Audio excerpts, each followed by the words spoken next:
Muy bien, llegamos al capítulo más controversial de este controversial libro de Apocalipsis, el capítulo 20, donde habla del milenio, pero también está contenida nuestra quinta bienaventuranza, que es bienaventurados los que resucitan o participan de la primera resurrección. ¿Qué significa eso? Ya lo vamos a hablar y hablaremos un poco brevemente sobre el milenio, porque, bueno, esto es una reflexión. Así que bueno, bienvenidos a este espacio de amor, de expansión, pero sobre todo de trascendencia.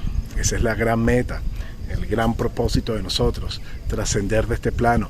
En nombre de la Iglesia de Cristo aquí en San Antonio de los Altos, Miranda, Venezuela, y mi persona, Carlos León, siempre agradecemos que te conectes, que nos apoyes en estos espacios y nos ayudes a compartir esta bendición con otros, de este mensaje, de la palabra de Dios, de las palabras de vida, para que otros puedan acceder a esa vida abundante que Dios quiere para ellos. Es muy fácil para ti ayudarnos, solo suscribiéndote, dándole un like, compartiendo.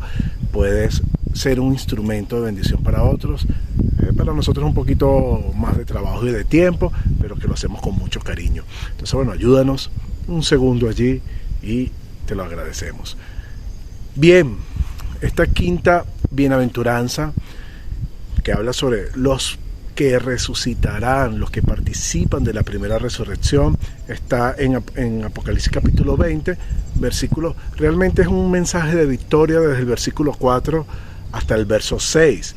¿Y a qué nos está invitando Dios? Precisamente nos está animando con una visión que le da al apóstol Juan de permanecer fieles, y por eso esos fieles van a resucitar, es decir, aquellos que no desmayaron en su fe, aquellos que no desmayaron en medio de tanto dolor y tanto sufrimiento, porque realmente estaban sufriendo, porque bueno, a veces los seres humanos, por supuesto, y no juzgo a nadie que le pase, no, a mí me ha pasado, bueno, ante las situaciones difíciles es como que nos falta el aire. A veces perdemos hasta las ganas de seguir adelante, las fuerzas, no podemos ni respirar, como dije, nos falta el aire, es como que si nos diera un golpe aquí y nos quedamos sin aire para continuar, bueno, viviendo. Nos desanimamos, y podemos entrar en un proceso incluso peligroso de resignación, que es distinto al desánimo en cuanto al tiempo, porque es pasar mucho tiempo en ese desánimo, con pocas ganas de vivir, terminas entonces lamentablemente entrando en un estado de ánimo de resignación, donde todo te vale igual, donde nada te importa, ni tu vida, ni la vida de los demás, y por supuesto un estado de ánimo de resignación, un estado de ánimo peligroso, aparte para ti, para tu entorno, pero también no es para lo que Dios te permitió estar en este mundo. Dios te creó para que tengas vida y vida en abundancia, y a pesar de los desafíos, entonces nos dejó una serie de mensajes como los que estamos viendo en esta serie, los bienaventurados, los supremamente bendecidos de Apocalipsis, para que tú puedas sentirte más que vencedor, que todo lo puedes en Cristo que te fortalece, afortunado, aún en los momentos más difíciles, pero con realidad, o sea, con certeza, con coherencia, no de la boca para afuera, no de manera religiosa, sino realmente porque has hecho un trabajo espiritual en tu vida, porque te conecta verdaderamente con la fuente de vida, porque te conecta verdaderamente con la fe. No abandonas tu fe a pesar de que te duele lo que estás viviendo, porque no es que no se valida el dolor, y no es que Dios no valida el dolor. Dios sabe que vas a llorar. Por eso dice en la palabra que hay tiempo para llorar. Dios sabe que vas a sufrir, por eso dice en la palabra que bienaventurados cuando sufres por Él. Y sabe que bueno, vas a experimentar tristeza, vas a experimentar dolor. Y también nos dice a nosotros que podemos ver tu dolor. Lo importante es llorar con los que lloran, es decir, de tener empatía, compasión, y no estar con la Biblia golpeando a la gente en la cabeza cuando está por un momento de dolor, sino prestar el hombro para que la gente llore, para que la gente desahogue, o el oído, la escucha empática, para que, bueno, podamos, a veces sencillamente lo que necesitamos es desahogarnos. Ya sabemos lo que tenemos que hacer, pero necesitamos es sentarnos a llorar y desahogarnos. Pero ese sentarte a llorar y desahogarte no quiere decir que tienes que negar tu fe, sencillamente que necesitas un espacio de reflexión, quizás, de descanso, porque la tristeza nos lleva a eso, o nos puede llevar a eso. La tristeza tiene una luz, o sea, las emociones no son ni buenas ni malas, como repetimos siempre, son emociones, lo que hacemos con ellas es lo que marca la diferencia, y queremos usarla de manera positiva. La tristeza. Bueno, la tristeza es un momento propicio que te puede llevar a tener pensamientos profundos, reflexiones profundas sobre lo que estás viviendo, o de pronto necesitas una pausa en tu vida, bajar el ritmo, bajar la intensidad, y por eso te toca la puerta la tristeza. Vivirla, o sea, validarla, vivirla, te puede permitir a ti, por supuesto, soltarla y renovar tu fe y seguir adelante con más fuerza que antes, porque ahora vas a tener una fuerza renovada para continuar y lograr, bueno, tus objetivos aquí, mientras que llegas a la trascendencia. El principal objetivo que deberíamos tener aquí es la transformación y ayudar a otros a ser transformados de manera espiritual. No seas o no seas predicador, seas o no seas ministro. Debería ser un propósito para todos nosotros ayudar a las personas a vivir, a conectarse con Dios, a ser espirituales, no temporales, no terrenales, porque estamos muy conectados con bella la tierra que nos rodea, bello este mundo, pero es temporal.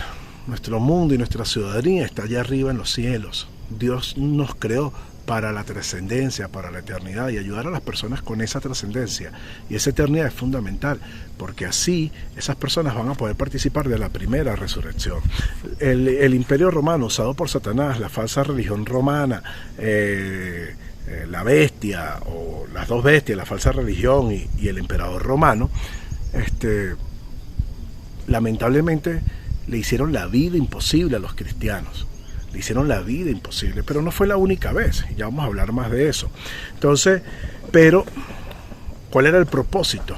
De incomodarte bastante aquí, Satanás, o le incomodara a los hermanos del primer siglo bastante. ¿Cuál era el propósito? Bueno, precisamente que las personas abandonaran su fe, se desanimaran tanto, entraran en un proceso de resignación y de tristeza tan profundo que tiraran la toalla en cuanto a su creencia en Dios y renegaran de Dios. Ese es el propósito de Satanás aquí, de incomodarte muchísimo la vida. Recuerden que esa es la lucha que vemos aquí en el libro de Apocalipsis, la lucha entre la luz y la oscuridad, entre Dios y Satanás.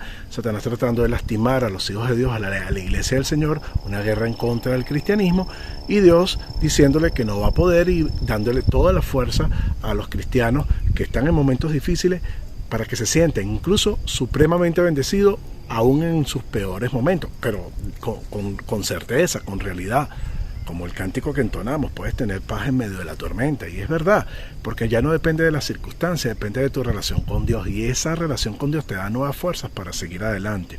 Allí habla que Satanás va a ser atado por 1000 años y sé que hay mucha controversia sobre este pasaje, no voy a entrar en detalles de ello, pero lo que está hablando es de la derrota total de Satanás, porque los 1000 años no se pueden interpretar de manera literal, como tampoco se puede interpretar de manera literal la cadena que trae el ángel para atar a Satanás. ¿Qué cadena?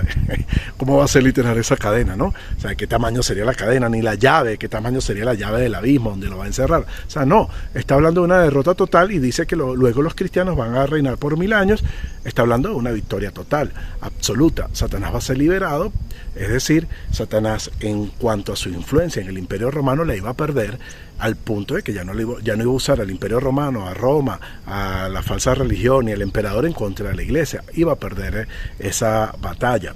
Y Dios iba a ganar al punto de que luego termina Constantino oficializando el cristianismo por ahí en el siglo IV dentro del imperio romano. Entonces Satanás fue derrotado de manera total en su uso del imperio en contra de la iglesia, el imperio del poder político que había vasto del imperio romano en contra de la iglesia, el poder político, económico, bélico. Fue derrotado. Dice allí que va a ser liberado por poco tiempo para hacer ¿qué? Y los reyes de la tierra derrotados nuevamente. Es decir, que Satanás, bueno, no pudo con el imperio romano, va a buscar otras formas y otros mecanismos, y los buscó. La época del oscurantismo, cualquiera que fuera cristiano, lamentablemente era perseguido si no profesabas solamente la fe católica. Entonces muchas personas que no estuvieron de acuerdo y no estaban de acuerdo, eran acusados de herejes, eran quemados solamente por no ser católicos en la Europa oscura del feudalismo, ¿no? Entonces por eso muchos peregrinos fueron a Norteamérica, donde había libertad de culto. Esa fue otra época en la que Satanás utilizó el poder político, porque lamentablemente el catolicismo se convirtió para los líderes en algo político. Quitaban reyes, ponían reyes. Hasta el día de hoy es más político, Y bueno, la invitación es a que nosotros practiquemos la fe, no una fe política, no una fe religiosa, sino una fe real en Jesucristo. Entonces, bueno, eso fue otra época de oscurantismo, pero también en el interludio también con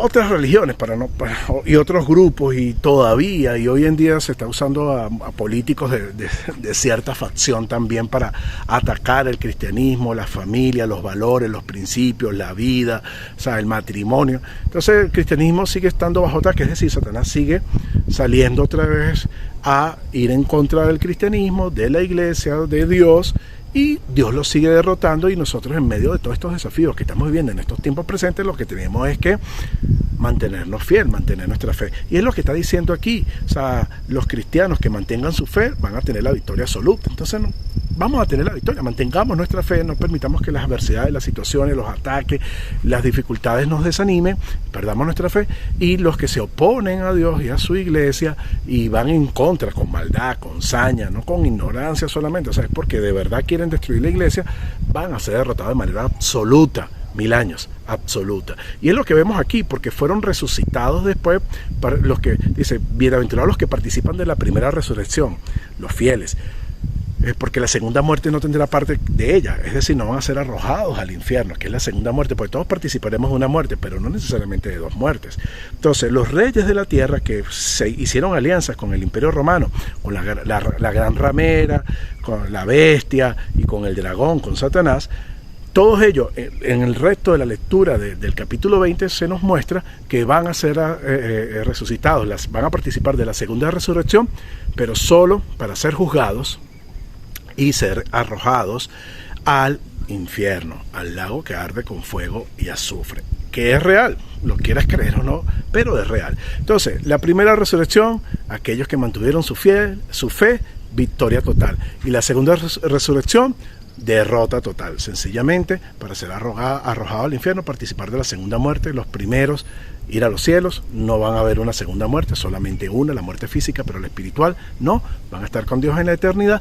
Y los segundos, lamentablemente, por no tener fe, por incrédulos e incluso algunos, no solo por incrédulos, porque hay gente que va a ser incrédula, pero hay otros que por incrédulos y malvados. Entonces los incrédulos, los malvados, todos aquellos que realmente no decidieron creer en esta información que Dios les quiere dar, no decidieron no creer en Jesucristo y serle fiel, lamentablemente van a participar de esta segunda resurrección y de la segunda muerte.